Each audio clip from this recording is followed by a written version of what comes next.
का हो शुभम शिव प्रकाश के गीतिया लगाओ ना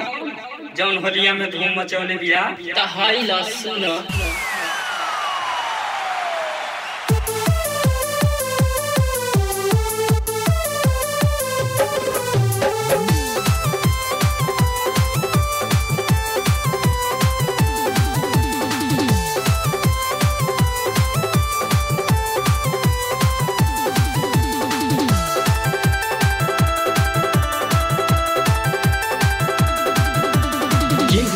कहता हूँ ना भागी छा के चंदा लगी 6000 भारी जुर्माना ये दो होली में घरे जे भागी नारी के घाटे पे पार्टी होई कह दे पानी किलिया तखा के भंगिया पे के बियाह बोल जाए हैप्पी होली डियर तखा के गठिया पे के बियाह बोल जाए हैप्पी होली डियर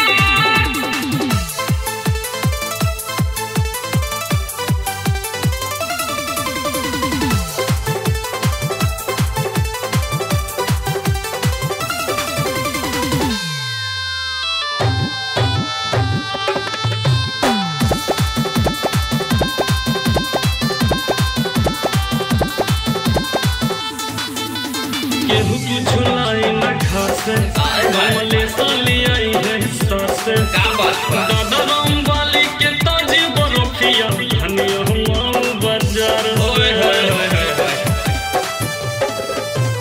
केहू कुछ लाई न खासे शुभम वाली आई है तासे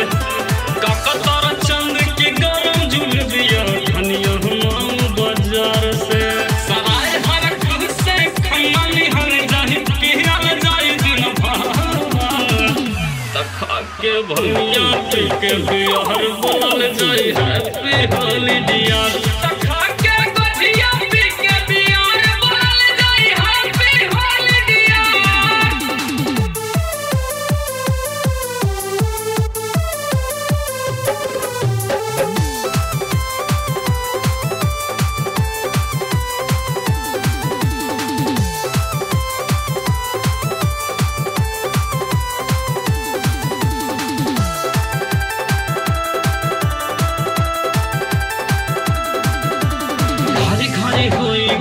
जवन के मुँह को तो बहुआ अरे बाप रे बाप जे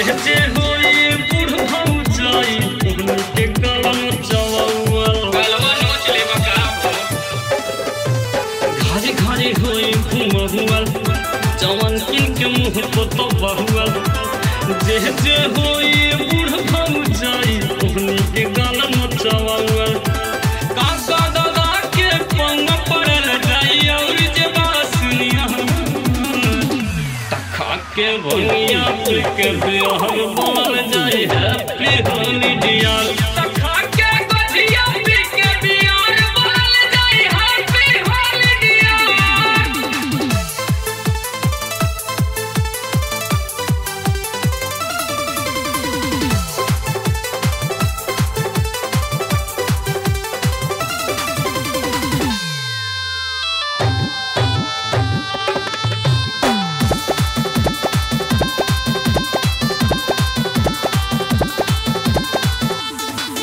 भोला के भोले बहबा जय बगल में लुले बीर बहबा जय के चिलमिया हमनी के सहवा तू लोग कमर हिलावा जय हो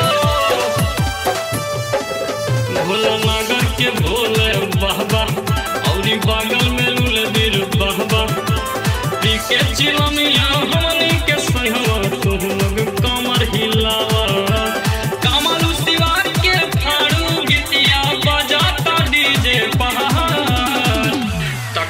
के भैया पे के बिहार बोल सब हैप्पी होली डियर